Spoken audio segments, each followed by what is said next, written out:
ভাবিলোঁ সৰু কাংকাৰা আনিম, আলহী আহিছি। এতিয়া ইমান ডাঙৰ কাংকাৰাটোতো কিমান মানুহ খম চাইছোঁ বাৰু, ইমান ডাঙৰ কাংকাৰাটো দি।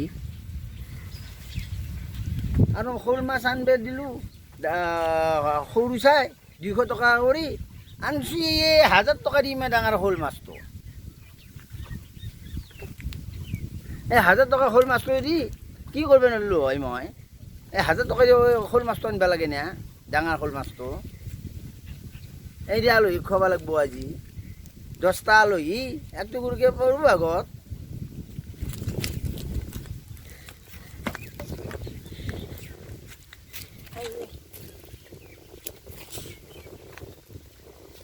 এইকেইটা মাছ কি কৰিবি?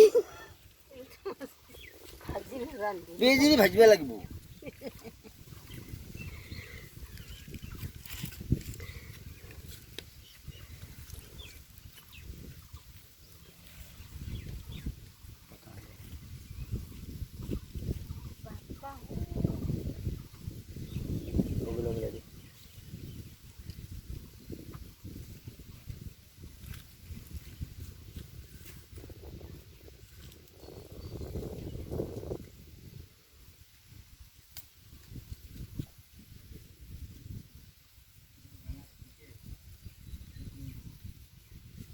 ইয়াতো